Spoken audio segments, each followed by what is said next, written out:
So, welcome to Jumbo IS and welcome to our lecture series called Daily News in Shorts. In this lecture series, we cover a particular day's current affairs in a very short span of time within 30 minutes so that you get to cover your current affairs on a daily basis, but you don't have to spend your entire day just reading the newspaper or covering current affairs. You need time for other parts of your UPSC syllabus. Therefore, we'll be covering the entire day's current affairs within 30 minutes. Now, just watching this lecture would be job half done because just after watching this lecture, you need to revise it. Revision helps in consolidating these current affairs in your memory. Otherwise, you'll quickly forget them. Now, you can revise these current affairs from the notes provided by us, and these notes shall be shared on our Telegram platform. Now, where can you find our Telegram channel? Just below this video in the comment section, you'll find a link. Just click on that link, it'll take you to our Telegram channel, and from there you can download the notes and do the necessary revision. Alright, let's begin today's discussion. But first, let's take a look at the topics we are going to cover in today's lecture. Okay. Number 1, SAMUDRAYAAN Project. Okay. Government of India launched Deep Ocean Mission, and for that, they created a submersible vehicle that can go to the depths of 6,000 meters beneath ocean. Okay. 6,000 meters to the deep sea. So what is this SAMUDRAYAAN project? We'll talk about this. Then we'll talk about financial devolution to Panchayats. Basically, Government of India came out with a report. In that report, Government of India basically came out with statistics regarding devolution of money to Panchayats so that Panchayats and local bodies can function properly. So we'll talk about this report. Then Climate Risk Index was released. And in that, India has improved its ranking. So we'll talk about this. Then Prime Minister Modi is in France. And France and India are part of India, Middle East, Europe Economic Corridor. And both these countries have resolved to restart this project. So what is this project all about? It was the most famous project last year. Okay. We'll talk about this. And in the end, we'll talk about US-India Compact Initiative. What is this? And it will take US-India cooperation to the next level. Okay, so these are the 5 topics that we'll focus our attention on. Let's start today's discussion with topic number 1, that is SAMUDRAYAAN Project. Okay, so India's first manned submersible. Submersible means that can go deep underwater. Okay, because going deep underwater requires very complicated technology, because as you go deeper into the ocean, the pressure of water increases and it can even crush a very strong vehicle, okay, submersible vehicle. So it requires complicated technology to go very deep into the ocean, okay, because the pressure of the water above you, it starts to increase as you go deeper, and that can really harm your vehicle. Okay, now India has created a submersible vehicle called Matsya 6000. Matsya is a mythological figure, okay, basically a fish and a mythological fish in Indian culture. And 6000 means that this submersible vehicle can go deep inside water, like 6,000 meters below sea level. Okay, now this submersible vehicle would be used to basically take people, scientists, deep into the ocean, and those scientists would do deep sea exploration and research and innovation. Okay, now this Matsya 6000 will go deep into the ocean to 6,000 meters in 2026. That was recently announced. Matsya 6000 is part of Deep Ocean Mission. Okay, will explore ocean biodiversity, conduct surveys, and assess mineral resources. There are a lot of mineral resources like copper, cobalt, rare earth minerals deep inside the ocean. So it will do that also. Now look, I've told you that this requires very complicated technology. The technology to go deep into the ocean is so complicated that only 5 nations so far have mastered this technology. US, France, China, Russia, Japan, and now the 6th country is India. Okay, now let's talk about Matsya 6000. Okay, so it is a deep sea manned submersible. That means it can carry researchers, people inside it. Designed for underwater exploration. It was developed by National Institute of Ocean Technology, which is in Chennai, under SAMUDRAYAAN Project. And SAMUDRAYAAN Project is part of Deep Ocean Mission. Okay, now what are its features? Look, as you can see, it can carry 3 humans to the depths of 6 kilometers or 6,000 meters inside the oceans. Okay, now it can endure pressure, very high pressure, at 6,000 meters below sea level for 12 hours. And if there is any accident, then it basically can sustain itself for 96 hours in case of emergency, so as to protect the people inside it. Okay. Now, what is Deep Ocean Mission? Well, Deep Ocean Mission was launched by Ministry of Earth Sciences. It is implemented by them, and 4,077 crores worth of budget is allocated for this project. Clear?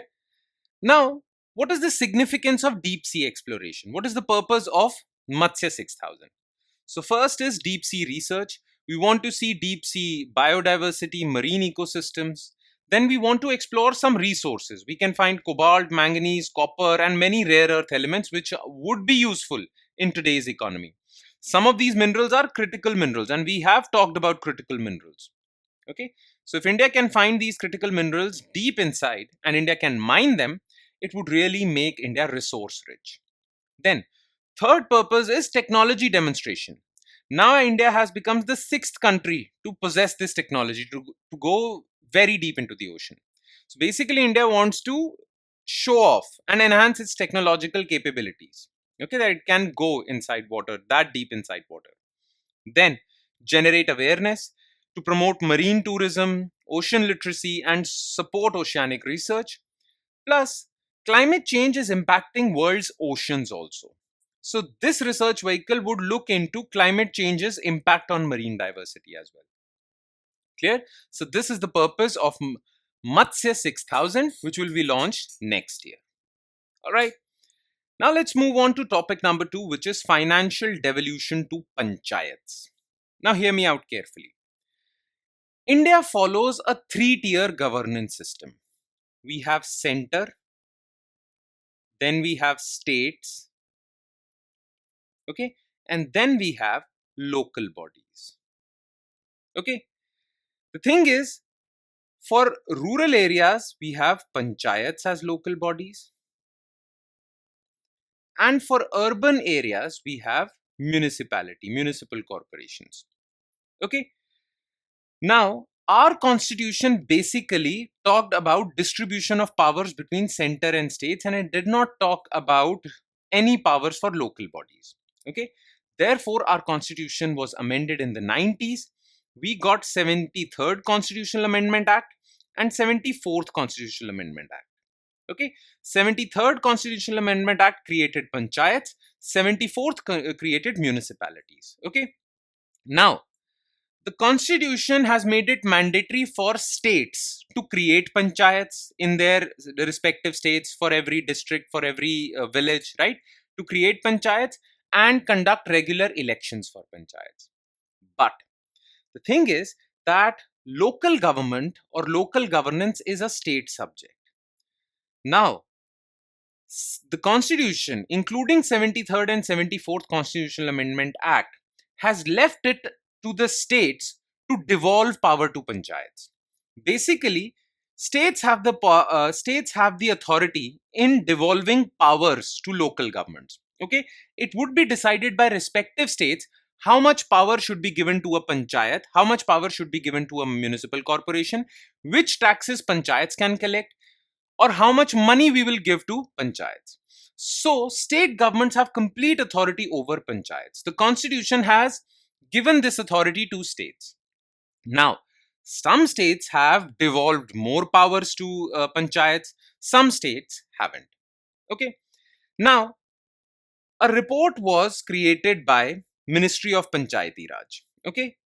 This report talked about or compared different states regarding how much power, money, resources they have devolved to panchayats, which are institutions of local government. Okay. Now, they published a report, and the name of that report is Status of Devolution to Panchayats in States and Indicative Evidence Based Ranking. Okay, so basically, different states were compared based on their devolution of functions and resources to panchayats.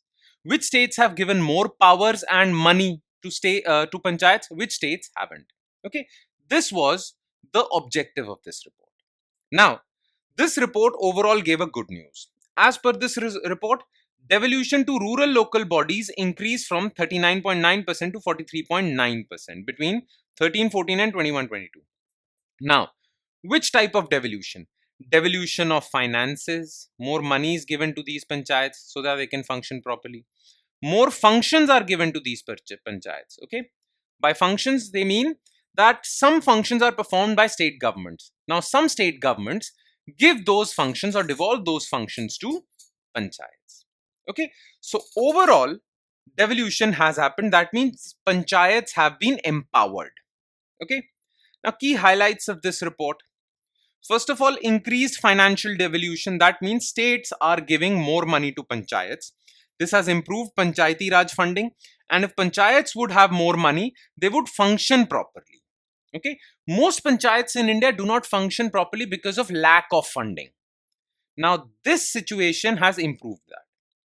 But there is increase in financial devolution, but there is an overall decline in functional devolution. That means states have not shared that many powers with panchayats. This indicates limited transfer of functions or administrative powers to panchayats. Okay, so this is bad news. But this is good news. Capacity building has improved. Okay, the employees of Panchayati Raj institutions, well, they have been properly trained. Governance structures have been improved. Personnel management, recruitment and training of staff in these panchayat offices and municipality offices have improved. Plus, transparency and accountability has also improved. So overall, it's good news. Just some bad things, and that is decline in functional devolution. Okay. Now, this report also prepared a devolution index. Okay. This index basically ranks different states on the basis of the devolution of powers and finances they have done to their panchayats. Okay. So devolution index provides insights into the progress of decentralization. Decentralization means states giving more powers and finances to panchayats. The index evaluates 6 critical dimensions. Okay, framework of transferring power, how many functions have been transferred to panchayats, finances, functionaries dedicated to panchayats, capacity building, that means infrastructure, and accountability. So these are the 6 indicators on the basis of which devolution index gives you a score to your state, and then you are ranked. Policymakers can use the devolution index to assess the overall health of local governance. Okay. Now, Karnataka secured the highest rank. Its score was 72.23. Then Kerala and then Tamil Nadu. 12 states and UTs like Jharkhand, Punjab, Goa and Arunachal were ranked lowest. Okay. Even lower than national average. Okay. So overall, as far as devolution is concerned, well, there are mixed results. Financial devolution has increased, but functional devolution has declined. All right. And you know the difference between financial and functional devolution. Financial devolution means giving money. Functional means giving powers, administrative functions. All right. Now, in your notes, I have given some extra information regarding challenges faced by panchayats. Okay. There are 3-4 points. Just go through them. Okay. Now, topic number 3, which is climate risk index. So, India has improved its climate risk index rank from 7th worst affected country globally to extreme weather events in 2019 and to 49th in 2022. Okay, so from 7th worst affected country because of extreme weather events, risk from extreme weather events, India's rank was 7th. Now it has become 49th. Okay. Now, this climate risk index gives you rankings. And if you have first rank, that means you are most vulnerable to climate risks. So lower the rank, basically higher the rank, it's better for you. If your rank is 100, that means you are better. You are not facing much risks as far as climate is concerned. So India's rank was 7th. Okay. It improved to 49th. So this is good news. Now, these findings are part of Climate Risk Index 2025. Now, who releases Climate Risk Index? Remember, it's a think tank called German Watch. Okay, it ranks countries based on their vulnerability to extreme weather events, and it is being published since 2006. So remember this information. An MCQ might be created. Okay. Now, what all was said in this report? Yeah, basically, Climate Risk Index assesses countries based on what? What are the indicators? Okay. So it first checks fatalities, direct or indirect deaths due to extreme weather events. How many were there? Then how many people were injured or displaced? Then how much economic loss your country faced because of extreme weather events. Then number of extreme weather events in a year. Then these are the indicators based on which climate risk index gives you a score and then ranks you. Okay, if you had very high number of extreme weather events, you face huge economic losses, many people were affected, many people died, then you'll secure top 10 rank. Now the thing is that this climate risk index releases two types of rankings. One is long term rankings and the other is short term rankings. In long term rankings, they basically check for all these indicators from the period of 1993 to 2022. And in short term, they only check for 2022. How many fatalities, affected population, economic losses, extreme weather events were there. Now, India has improved its rank from 7th to 49th in short term. Okay. In long term, India is still ranked pretty high. Okay. So India's performance, in long term, India ranked 6th globally among the worst affected nations. Okay. Why?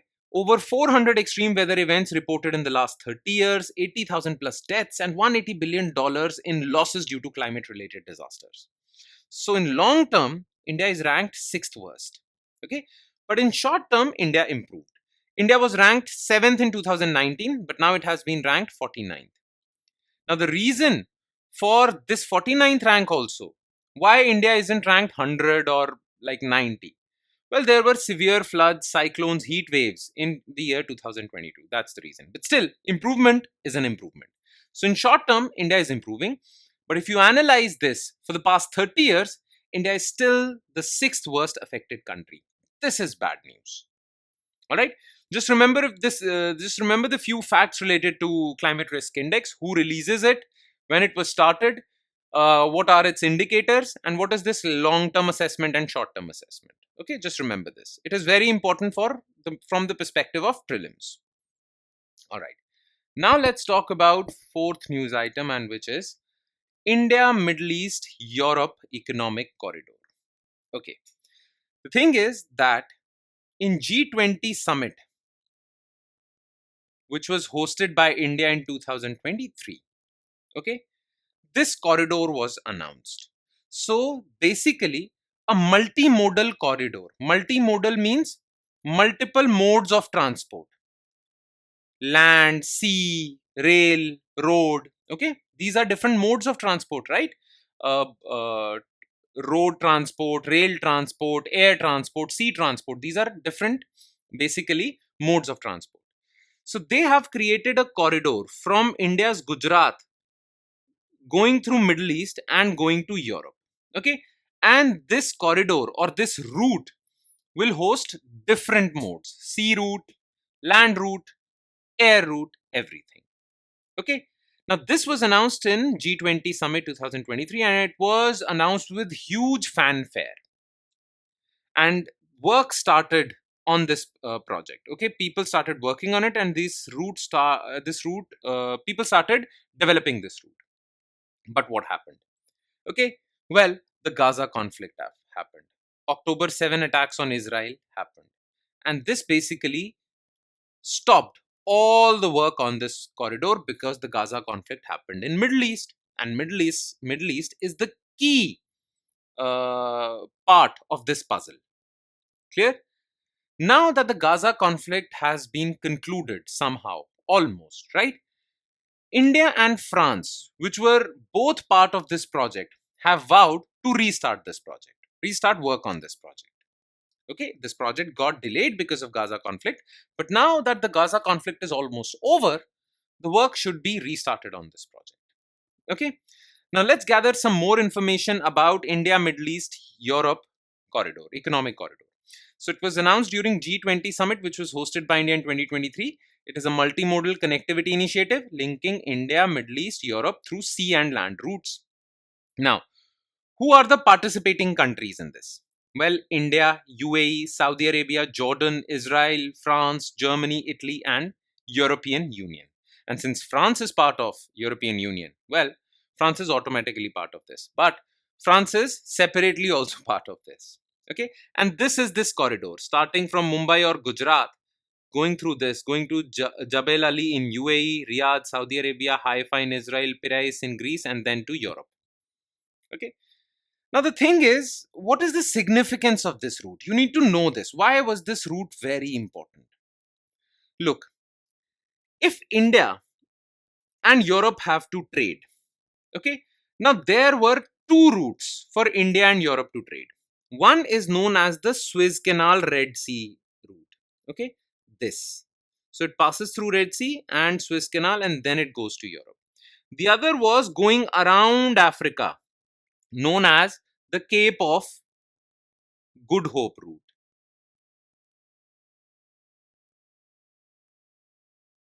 Okay, Cape of Good Hope route. These were the only two routes available for India Europe trade.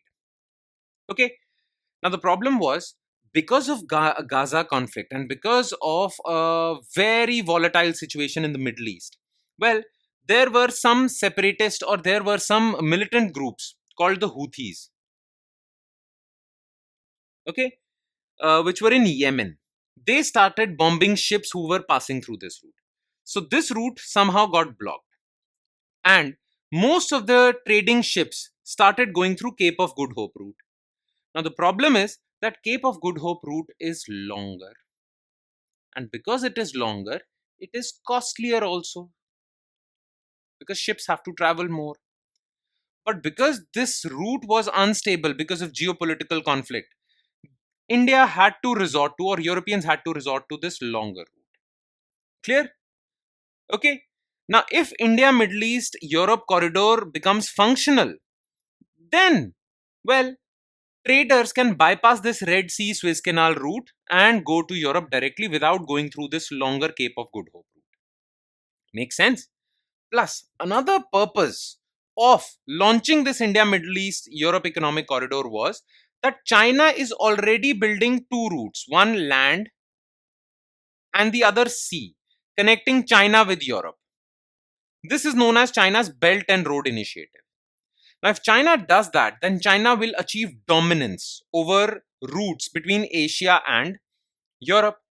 So, to counter Chinese dominance and hegemony as far as trade is concerned, this economic corridor was launched. So, there were two major purposes: alternative to Suez Canal Red Sea route and reduce influence of Belt and Road Initiative of China. Okay, this was the reason for that. Now, what were the key features of this corridor? Well, this corridor had two sub-corridors. Eastern corridor that connected India to the Gulf region via sea, and Northern corridor that connects Gulf to Europe via land, railways and sea. Okay. Now, for seamless movement of ships and transport containers on this route, a digital logistics platform was also created to manage trade, containers, bulk cargo, digital transactions. Plus, for this entire project, $600 billion would be mobilized by 2027 to address different infrastructure issues on this route. Okay. Now, this route got, or this project got delayed because of Gaza conflict, but now it is going to be restarted, and Prime Minister Modi discussed it with French President Emmanuel Macron. Okay. That was the thing. Now, what are the benefits of IMEEC?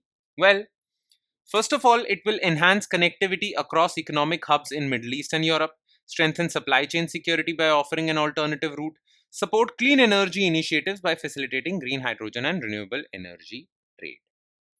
Okay? And the last topic is basically India US Compact Initiative. This is our fifth topic. India US Compact Initiative. Now, it's a short topic, okay? So, I'll explain it quickly. What is India US Compact Initiative? So, recently, Prime Minister Modi and many other delegates from India are meeting American delegates, and both India and USA have signed this Compact Initiative. Okay? Now, this Compact Initiative actually deals with more defense and technological cooperation between India and USA.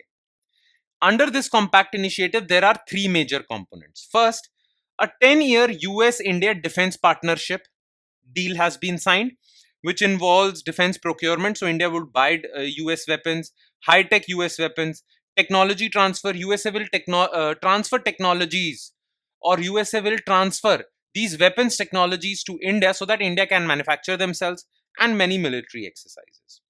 Then, under this compact initiative, Mission 500 was launched.